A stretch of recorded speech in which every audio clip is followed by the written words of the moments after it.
Welcome. My name is Allison Merker Garner, and this video is on opening the heart. So many of us, musicians in particular, struggle with being able to access our humanness, our feelings, our emotions, and control our thoughts under the stress of a performance.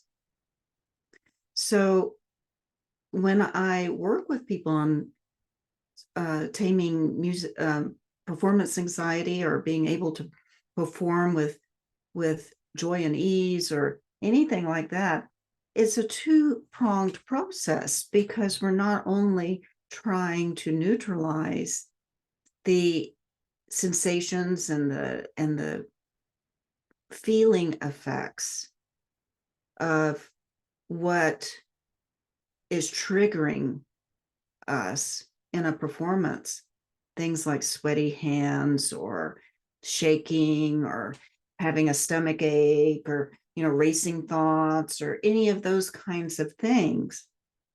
We're not just neutralizing that, we also want access to our very essence.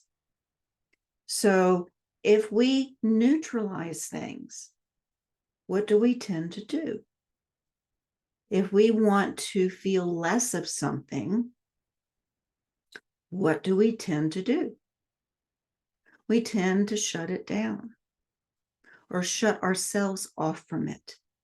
In either case, we're disconnecting. In extreme cases, we're disassociating. We don't even feel our bodies anymore.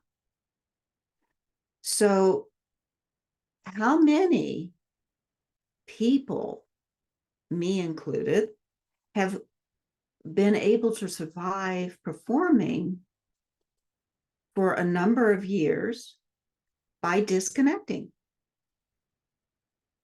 And when you're doing that, because thoughts may be happening and sensations and feelings may be happening, but you've got blinders on. Audience isn't there.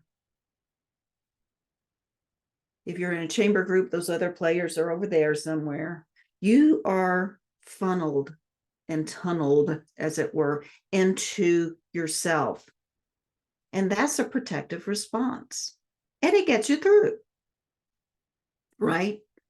You set the switch on go and you go. And then when the concert's over, you switch it to stop. And you may be aware of things and be aware of a mistake that comes up, or something that went really well, or but you're not fully present. You're not really accessing what you can. So I'm going to give you a couple of exercises that start the process of opening up your heart, opening up what is expressive, what's coming from your heart. So let's take one step back for a moment and think about, if you're somebody that gets stomach aches or has temperature issues, you start to get cold, right? When you play, if you're somebody that has the kind of inclination of tunnel visions when you play, you're disconnecting. And you're using the neural network that's the oldest that we have in our bodies. It comes from the reptilian brain, so it's not even conscious, right? It's just a flight or fight response that happens to be freeze. All right, we just are neurologically wired to meet threat in that way. So we shut down and we disconnect. In that experience, find a connection. Find a connection to your feet on the ground, to your breathing, to your heart rate. Feel how your heart's going. talk to somebody, move, because all of the things that are activated are things that are immobilizing you. You're not frozen in the sense that you're paralyzed physically, but your body is reacting in a way where it would like that, and you're pushing through it. That's what happens when we disconnect. So anything that activates movement or personal interaction or connection with self, physical connection with self, put your hand on the back of your neck, anything to connect you with you elevates your mobility. It elevates your accessibility. So that's the first step, that something you can do the next time you perform. You don't have to practice it, just remember to do it.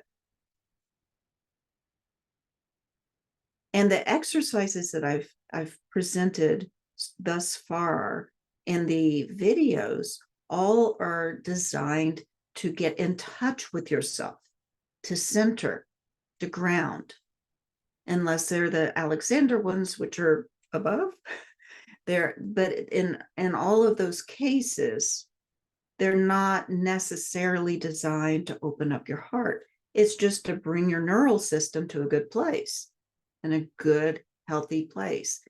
Because before we do anything, we have to have that. We have to have that safety and security. So to open up our hearts, to be able to access what is within us safely requires a few experiments to be held, and a few practices that may facilitate that energy for you. One thing you can do is look at your posture. How do you normally sit in a chair? Where are your arms? Where are your legs? Are your feet flat? Are they crossed? Do you sit fully back in the chair, on the edge of the chair? Do you slump? There's no right answer, just that's your baseline, right? That's the data you're starting with. Now do the opposite of that.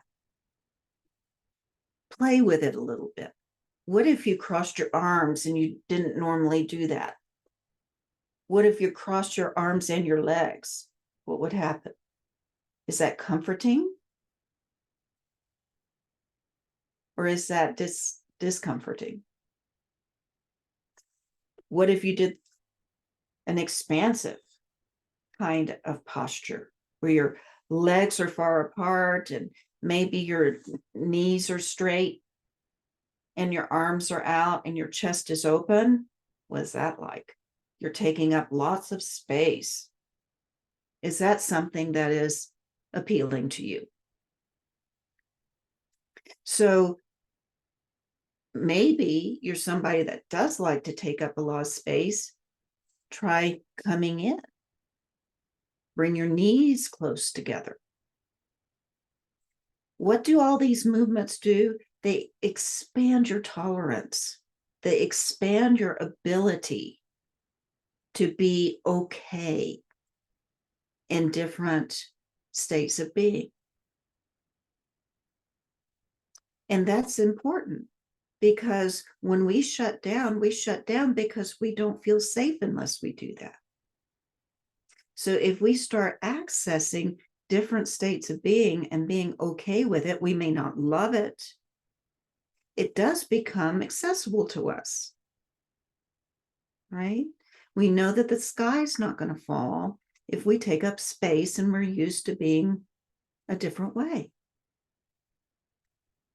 So just in your posture, you can do things. You can also do a breathing exercise, and there's several versions of this. Pull back a little bit. So place a hand on your heart center and a hand below your belly button. And take a breath or two in that posture.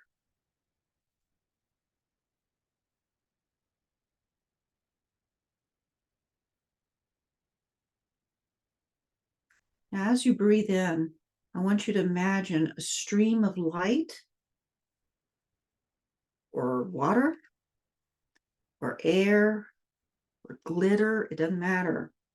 Imagine it coming in horizontally from the back of your heart and out.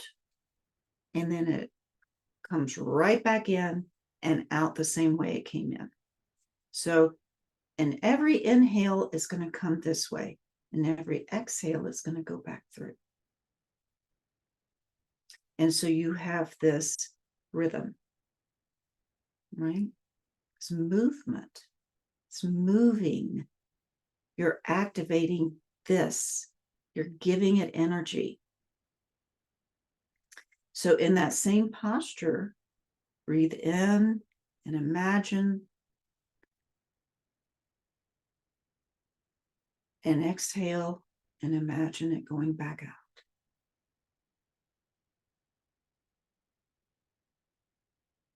You can add hands to it this way, so that when you inhale and exhale, you're returning to the place where you began, where you're comfortable. And then you're extending yourself. You're sharing and bringing that back in to safety. So you're exercising that way of being through your movement, right? So the heart exercise is something I suggest you do just to activate, to move the energy in your heart center.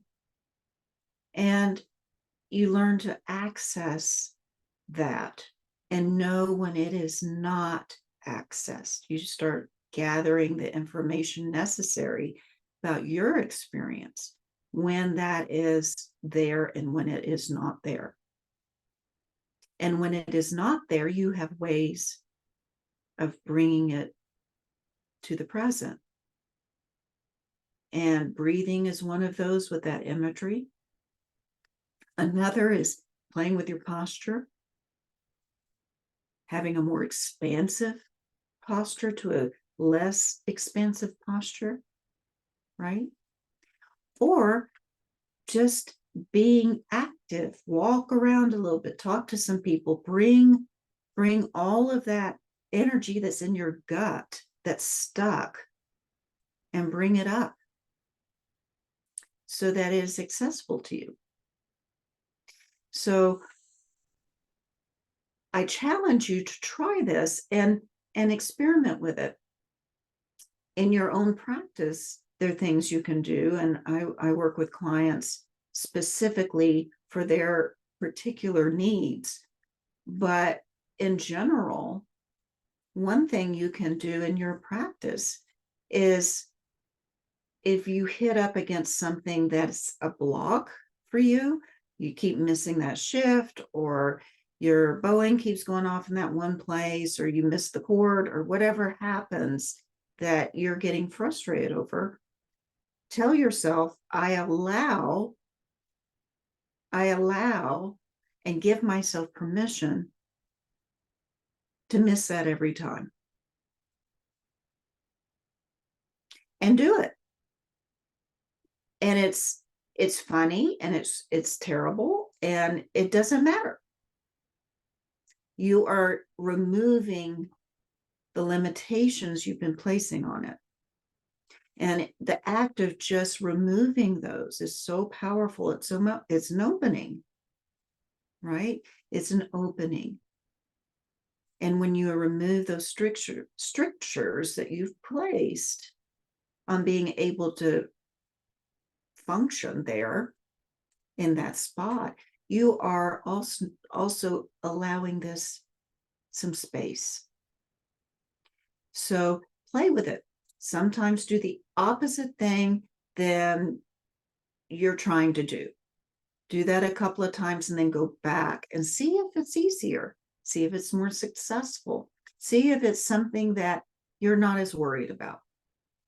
And chances are you will be in a better state of mind because you've done that thing and nothing happened other than it didn't sound its best. And in fact, a lot of people get the giggles because they think, oh, this is just so out of my realm of experience to allow myself to play badly. But you're not playing badly. You're playing with your mind and using your mind to help you is what you're doing. You're not playing for a particular end other than just to experiment with using your mind in a different way. So I would encourage you to do that as well. All of these things work together to open up the heart in a safe way by widening your window of tolerance to that, by widening your experience and your ability to stay centered in that experience from here to here. So I hope that works. I hope that's something that's useful to you. And if you have any questions, don't hesitate to message me and we'll talk about it. Thank you.